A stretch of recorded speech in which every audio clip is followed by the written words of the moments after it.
Seguimos con esta serie que se titula Verdades Fundamentales. Hoy es la cuarta lección.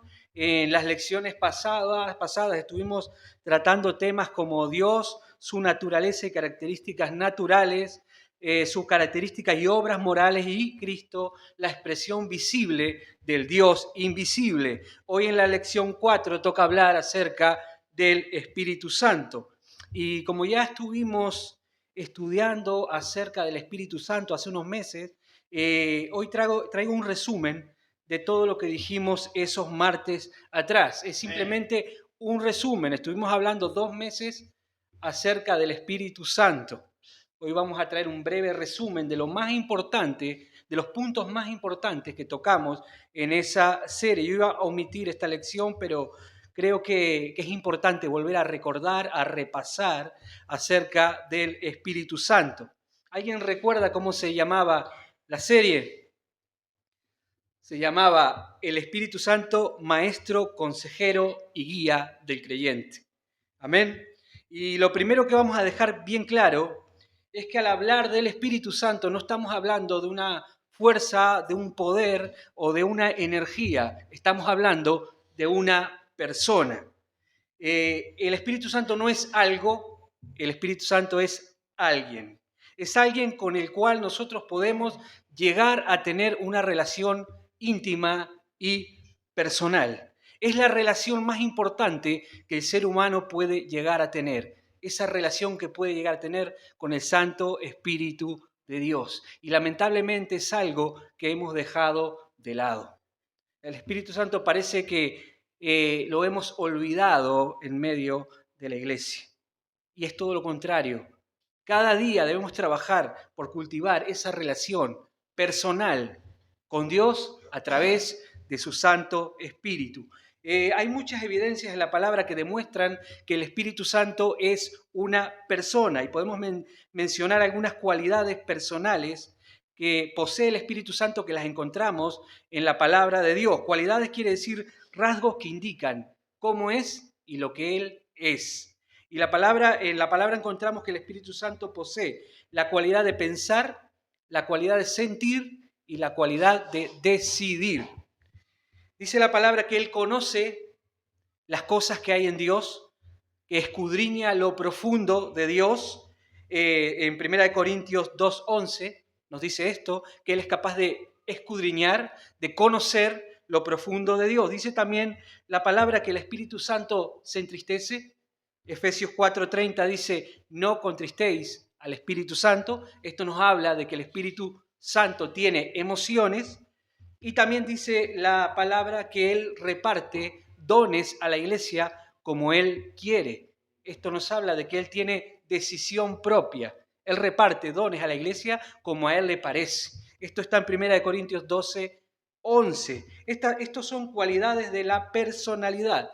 Y estas cualidades indican que el Espíritu Santo no es una fuerza que flota en el espacio, una energía, sino que es una persona.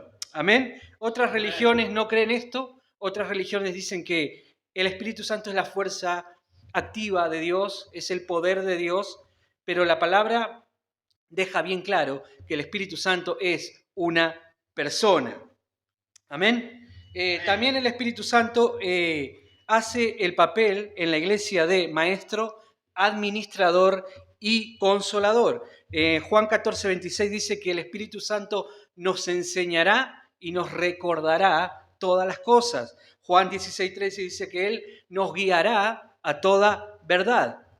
El Espíritu Santo nos administra, nos proporciona todo aquello que la iglesia necesita para crecer y desarrollarse espiritualmente a fin de que la iglesia cumpla con el propósito de Dios y se transforme en una iglesia de impacto en medio de la sociedad. Ese es el plan de Dios para la iglesia. Amén.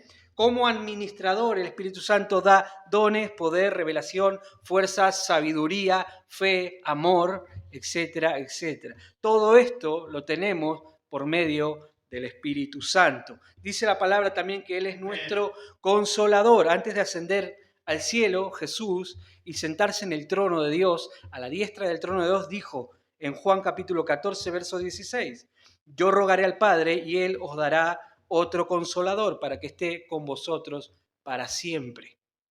Amén. El Espíritu Santo es nuestro compañero de viaje en nuestra vida cristiana. Ahora, Jesús se refirió al Espíritu Santo como Él. Él dará testimonio, Él os guiará, Él os enseñará. Jesús no dijo eso, sino que dijo Él. Y el pronombre Él hace referencia a una persona. Ahora bien, algo muy importante que dejamos claro, y es que el Espíritu Santo no es una persona cualquiera, fruto de la creación de Dios, sino que el Espíritu Santo es una persona divina. Es decir, el Espíritu Santo también es Dios.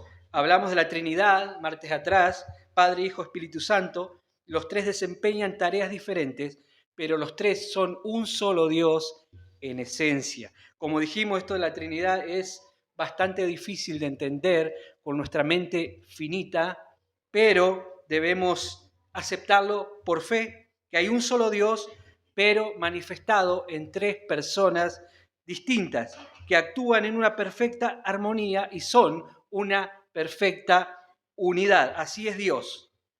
Cada uno no es parte de una unidad divina, sino que los tres son un solo Dios en esencia, porque dijimos hace unos martes atrás, hablamos de la simplicidad de Dios, que Dios es uno en el sentido numérico y en el sentido de que Dios no tiene partes. Dios no está compuesto por tres partes, Padre, Hijo, Espíritu Santo.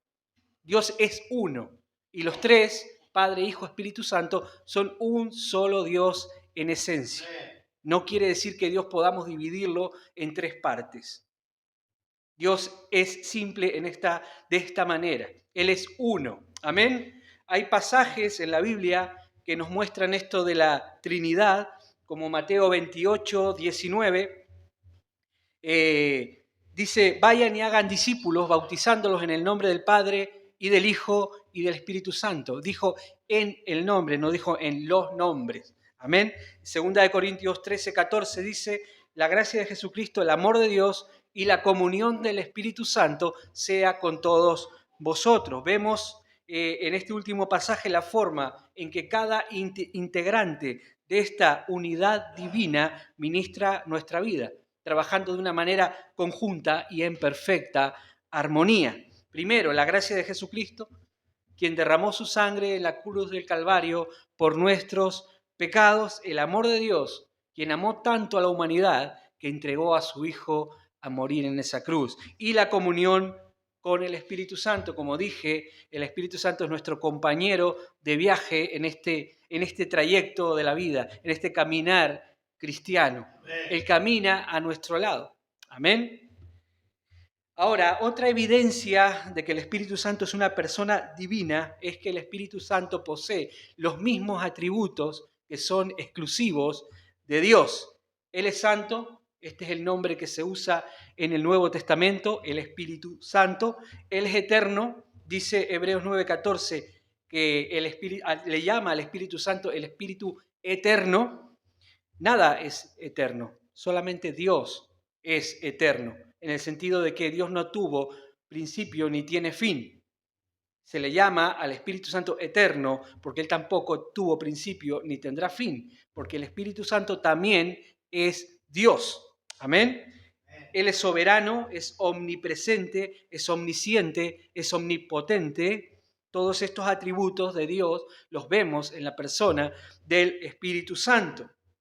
Amén. Y al ver estos atributos en el Espíritu Santo, todo esto nos indica que Él es Dios. Amén. También vimos que el Espíritu Santo es suficiente para proveer al creyente todo lo que necesita. Vida espiritual, el Espíritu Santo nos da poder, fuerza, sabiduría, etcétera, etcétera. El cristiano debe tomar todo aquello que necesita del Espíritu Santo para vivir una vida cristiana aquí en la tierra efectiva y de poder. Amén. El cristiano toma del mismo amor de Dios que nos proporciona Dios a través del Espíritu Santo y luego ama. El cristiano no puede amar con su amor natural que nace de su propio corazón. El mandamiento es: amarás a Dios con toda tu fuerza y amarás a tu prójimo como a ti mismo. Si no es con el amor de Dios, no podemos cumplir con ese mandamiento. El cristiano toma del mismo amor de Dios que fue derramado en su corazón por el Espíritu Santo y luego va y cumple el mandamiento, luego va y ama. El cristiano recibe del Espíritu Santo sabiduría y luego toma decisiones correctas. ¿Cuántos cristianos, por no buscar la guía y la sabiduría del Espíritu Santo, toman decisiones equivocadas y luego pagan las consecuencias? El cristiano debe hacer un stop, preguntar a Dios, que el Espíritu Santo le hable, le dirija, le guíe a tomar las decisiones correctas. Amén. Y así con todo lo que hace en el reino y para el reino de Dios. Todo lo que necesitas para cumplir lo que Dios demanda de ti, lo tienes por medio del Espíritu Santo que mora en nosotros. Cuando nos convertimos, Dios envió a su Espíritu Santo a morar dentro de nosotros. Amén. Otro punto, bueno, este ya lo vimos, es que el Espíritu Santo convence, trae convicción, es el encargado de convencer al mundo de pecado, justicia y juicio. Dice Juan capítulo 16, verso 8, Él convencerá al mundo de pecado, de justicia y de juicio. La versión Dios habla hoy, este mismo versículo, lo traduce así: cuando venga Él, haciendo referencia al Espíritu Santo, mostrará claramente a la gente del mundo quién es pecador, quién es inocente y quién recibe el juicio de Dios. ¿Quién es pecador? El que no cree en mí. ¿Quién es inocente? Yo que voy al Padre y ustedes ya no me verán. ¿Quién recibe el juicio de Dios? El que gobierna este mundo, que ya ha sido condenado. Solo el Espíritu Santo es capaz de convencer a las personas de que Jesús es realmente el Hijo de Dios que vino a salvar la humanidad, que Jesús realmente fue quien dijo ser el Hijo de Dios. Hace ver que rechazar, el Espíritu Santo hace ver a la persona que rechazar ese regalo de Dios es el pecado más grande que el ser humano puede cometer. Amén. Y que no escaparemos de la condenación eterna si rechazamos ese regalo. Y aquí dice la palabra que usa el ejemplo de Satanás, que ya ha sido condenado, para mostrar que el juicio de Dios es verdadero, que el juicio de Dios no es un juego, que todo aquel que rechaza ese regalo de Dios recibirá la condenación eterna. Solamente el Espíritu Santo puede convencer al incrédulo de la necesidad que tiene de acudir a Cristo en arrepentimiento. Nosotros compartimos el mensaje, hablamos las buenas nuevas, compartimos el Evangelio, pero no tenemos el poder para convencer a la persona, no tenemos el poder para llegar al corazón de la persona. Solamente el Espíritu Santo puede llegar a lo profundo del corazón del ser humano y mostrarle su condición caída, su estado de pecaminosidad. Amén. Ahora, otro punto, y es algo importante que hemos mencionado, y es que el Espíritu Santo nos anhela. Él desea ocupar el trono de nuestro corazón y no compartirlo con nada ni con nadie. No podemos tener una buena relación con Dios si lo que más nos importa, si lo que más amamos está en este mundo, en esta tierra. Porque dice la palabra que donde esté nuestro corazón, donde esté nuestro tesoro, allí también estará nuestro corazón. Si lo que más amamos, si lo que más nos importa está aquí en este mundo, está aquí en esta tierra, nuestro corazón también va a estar en este mundo, va a estar aquí en esta tierra. Y la palabra de Dios nos exhorta a buscar las cosas celestiales por encima de las cosas terrenales. Dice Mateo 6:33, busca primeramente el reino de Dios y su justicia. Dice Colosenses 3:1, si pues habéis resucitado con Cristo, buscad las cosas de arriba, donde está Cristo. El Espíritu Santo no puede llenar nuestro corazón si nosotros continuamente lo estamos llenando con las cosas de este mundo, con las cosas terrenales. Y pregunto, ¿cuáles son nuestras prioridades? ¿Qué es lo que más nos importa? ¿Tener una mejor casa, un mejor coche, dinero, fama, etcétera, etcétera? Amén. Todo esto es pasajero. Todo esto tiene fecha de caducidad. Cuando muramos, cuando partamos de esta vida, no nos vamos a poder llevar nada de este mundo. Todo será destruido. Amén. Sí podemos buscar estas cosas, sí es mejor anhelar una mejor casa, un mejor coche, dinero, pero no podemos hacer de esto una prioridad en nuestra vida. No podemos hacer de esto lo que más nos importe. Amén. Nuestra prioridad, dice la palabra, que es hacer tesoros en los cielos. Todo lo demás está bien, pero todo lo demás es secundario. Debemos limpiar nuestro corazón de todas aquellas cosas terrenales, mundanas que ocupan y llenan nuestro corazón y dejar que sea el Espíritu Santo quien se siente en el trono de nuestro corazón. Amén. Él desea tener relación íntima con cada uno de nosotros. Pasando a otro punto, recordar que estamos repasando los puntos más importantes de toda la serie sobre el Espíritu Santo. El Espíritu Santo estuvo involucrado en la creación de todas las cosas, en la creación del universo y en la creación del hombre. Dice la palabra en Génesis capítulo 1, que en el principio todo era desorden, vacío y tinieblas. Pero dice la palabra que en medio del desorden, el vacío y las tinieblas, el Espíritu de Dios se movía. Amén. Y dijo Dios, detrás de cada decreto creador de Dios entró en acción el Espíritu Santo. El Espíritu Santo le dio sustancia a la palabra de Dios. Amén. Hoy el Espíritu Santo también se mueve en el vacío, en el desorden, en el caos, en las tinieblas que hay dentro del alma y del corazón del ser humano. Él está esperando transformar nuestro corazón, nuestra alma, alumbrar donde hay tinieblas, poner orden por medio de la palabra de Dios en nuestra mente y en nuestro corazón. Amén. También fue el Espíritu Santo quien inspiró a los autores de la Biblia a escribir todo lo que Dios quiso transmitir al hombre. La Biblia fue escrita por el Espíritu Santo a través de hombres. Amén. Todos los hombres escribieron la palabra de Dios, pero inspirados por el Espíritu Santo. Hoy Dios sigue hablando al mundo y lo hace a través de nosotros, que somos su iglesia, pero lo hace a través del Espíritu Santo que mora en nosotros. Dice la palabra, recibiréis poder cuando venga sobre vosotros el Espíritu Santo y entonces seréis mis testigos. Esto está en Romanos capítulo 1, verso 8. Hoy el Espíritu Santo trabaja en nosotros a fin de que nosotros podamos comunicar el Evangelio de Dios con poder, eficazmente. Amén.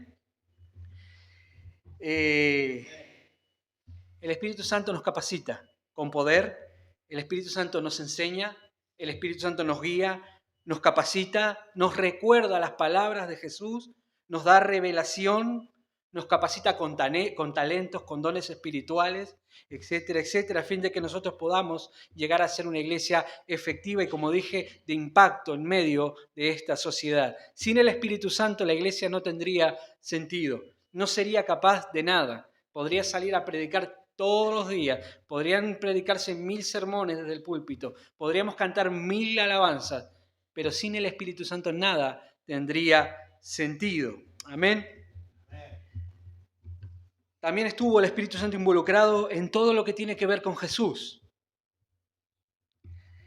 En la concepción de Jesús en el vientre de María, todos recordamos aquel mensaje que le dio el ángel a María, el Espíritu Santo vendrá sobre ti y el poder del Altísimo te envolverá. Vemos que el Espíritu Santo fue quien engendró a Jesús en el vientre de María. Está en Lucas capítulo 1, verso 35. En el ministerio terrenal de Jesús también estuvo involucrado el Espíritu Santo. El mismo Jesús dijo, el Espíritu Santo me ha ungido para dar buenas nuevas. Amén. Esto está en Lucas 4, 18. Y también estuvo involucrado en la resurrección de Jesús. Romanos 8:11 dice, el Espíritu de Dios quien levantó a Jesús de entre los muertos. Vemos el Espíritu Santo estuvo y está involucrado en todo lo que tiene que ver con las cosas de Dios. Amén. También vimos que una de las obras más importantes que el Espíritu Santo hace es impartir vida a las personas que se arrepienten y creen en Jesús. El ser humano nace muerto espiritualmente. Adán pecó, el primer hombre pecó, desobedeció a Dios. Todos nacen muertos espiritualmente, heredamos la muerte, el pecado de Adán, y para entrar en el reino de los cielos es necesario nacer de nuevo, como le dijo Jesús a Nicodemo en Juan capítulo 3.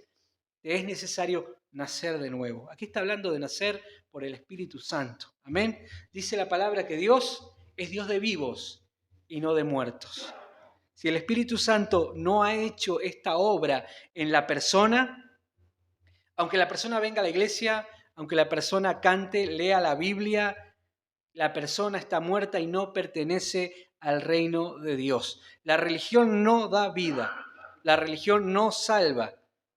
Necesitamos el milagro de la resurrección espiritual. Las personas necesitan que el Espíritu Santo imparta la misma vida de Dios. Amén. Si no tienes esa vida, si la persona no tiene esa vida, Dios no la reconoce como su hijo.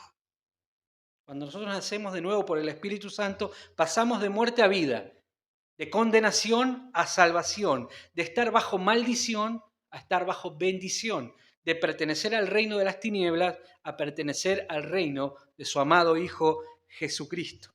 Amén. Esta es la obra que hace el Espíritu Santo cuando la persona se arrepiente de sus pecados y cree en Jesucristo. A partir de ese momento la persona nace de nuevo, comienza a crecer espiritualmente, a desarrollarse y a transformarse en un instrumento de poder, de misericordia, de amor en las manos de Dios, para ser usado por Dios para que otros también vengan al arrepentimiento. Y como mencioné hace unos minutos, el arrepentimiento viene cuando el Espíritu Santo nos convence de pecado. Ahora, el arrepentimiento no es un sentimiento. El verdadero arrepentimiento es una forma, es un cambio en la forma de pensar, de actuar y de sentir. El arrepentimiento verdadero es aquel que produce cambios en nuestra vida. Cambios en la manera de pensar, de actuar, de sentir, de movernos. Amén. Si estabas caminando en una dirección, ahora caminas en otra dirección. Si vas por el mal camino, ahora vas por el buen camino. Amén. Y es el mismo Espíritu Santo que nos capacita para andar por ese nuevo camino una vez que nos arrepentimos y venimos al reino de los cielos. Amén. Otro punto, el Espíritu Santo nos da poder. También vimos que el Espíritu Santo llena o capacita con poder a aquellos que pertenecen al pueblo de Dios. Capacita con poder para que el pueblo pueda hacer todo aquello que Dios demanda de nosotros. Dios demanda ciertas cosas de su iglesia, pero a la vez también los capacita para que ellos puedan hacer eso que Dios está demandando. Amén. Y Dios muestra su poder a través del creyente también por el Espíritu Santo. A través de toda la Biblia podemos ver cómo el Espíritu Santo capacitó, guió, fortaleció, dio sabiduría, recordó, dio dones a su pueblo para que éste cumpliese con eso que Dios demandaba de ellos. Así que debemos entender algo muy importante, que cuando Dios llama, Dios capacita. Así que ninguno puede decir yo no valgo, yo no tengo, yo no puedo, yo no soy capaz, porque si Dios te hace un llamado, Dios te va a capacitar. Amén. Cuando Moisés habló con Dios, puso una serie de excusas delante de Dios. Es que yo soy tartamudo, es que yo no sé hablar, etcétera, etcétera. Pero Dios le dijo, ve, porque yo estaré contigo. Si Dios nos manda a hacer algo o nos llama a un ministerio o a lo que sea, aunque no nos sintamos capaces, debemos confiar en Dios, porque Dios es el que capacita. El problema es cuando tú te crees capacitado. Ahí viene el problema, ahí es cuando caes y Dios tiene que tratar contigo, con tu orgullo. Amén. Estos fueron hombres, personajes del Antiguo Testamento, del Nuevo Testamento, y hoy en día, en los creyentes de hoy en día también, Dios sigue capacitándolos, porque la obra del Espíritu Santo no ha acabado. Hoy continúa, amén, y continuará hasta el regreso de Jesucristo por su iglesia. El Espíritu Santo continúa su obra impartiendo vida a aquellos que se arrepienten y creen en Jesús, capacitando al creyente para ser un testigo eficaz del Evangelio, fortaleciendo al creyente ante la tentación y el sufrimiento, impartiendo sabiduría, dirección, guía, repartiendo dones espirituales para que la iglesia se edifique, derramando el amor de Dios en los corazones, recordando las palabras de Jesús, trayendo convicción de pecado, justicia y juicio, etcétera, etcétera. Somos la iglesia de Jesucristo, somos el cuerpo de Jesús. Dios se expresa a través de su iglesia por el Espíritu Santo. Esta es la manera que Dios obra hoy en día. Dios no va a bajar a predicar, Dios no va a bajar a la tierra a mostrar su poder. Es la iglesia la encargada de mostrar el poder de Dios al mundo, de mostrar el amor de Dios al mundo. Y la iglesia lo hace porque tiene al Espíritu Santo morando dentro de ella. Amén. Así funciona la iglesia. Pero debemos anhelar ser llenos del Espíritu Santo. La palabra nos demanda, dice, sed llenos del Espíritu Santo. No hay honor y privilegio más grande que poder llegar a ser instrumentos en las manos de Dios. No hay honor, privilegio más alto que sentirse útil en las manos de Dios. Que Dios te use para alcanzar a un perdido. Eso gratifica, llena el corazón. Amén. Y lo voy a ir dejando por aquí. Simplemente mencionar que también el Espíritu Santo es aquel que nos capacita con dones espirituales. Como leímos, el Espíritu Santo reparte dones a la iglesia como Él quiere. Amén. Él tiene decisión propia. Pertenecemos a un reino espiritual donde nada humano, nada que provenga de lo terrenal tiene valor alguno. Dios nos capacita por su Espíritu Santo para operar en lo sobrenatural. Dice la palabra que nuestras armas no son carnales, sino poderosas en Dios para destrucción de fortalezas. No está hablando de fortalezas físicas, de muros de ladrillo, está hablando de fortalezas mentales, de barreras espirituales que se levantan en nuestra vida, puestas por el enemigo. Pero Dios nos capacita por medio de su Espíritu Santo para derribar todo eso que se levanta en nuestra vida. Nuestra lucha, dice la palabra, no es contra carne ni sangre, sino contra seres espirituales que habitan en las regiones celestes. Amén. Pero recordemos que el don por excelencia es el don del amor y también proviene del Espíritu Santo. Amén. Así que trabajemos por ser llenos del Espíritu Santo. Para ser llenos del Espíritu Santo debemos hacer ciertas cosas. No vale con pedirlo nada más. Hay que vivir en santidad, porque el Espíritu Santo, como dice, es santo, es Dios. No podemos ser ya llenos del Espíritu Santo y pretender vivir o estar continuamente haciendo cosas que a Dios no le agrada o van en contra de sus principios morales. Debemos vivir en el temor de Dios. Vivir en el temor de Dios significa en reverencia, en respeto, en obediencia a la palabra de Dios. Amén. Cuando vivimos de esta manera, Dios nos llena con su Espíritu y podemos llegar a ser instrumentos en las manos de Dios. Amén. Ese es el privilegio más grande que puede experimentar el ser humano, tener una relación íntima con Dios.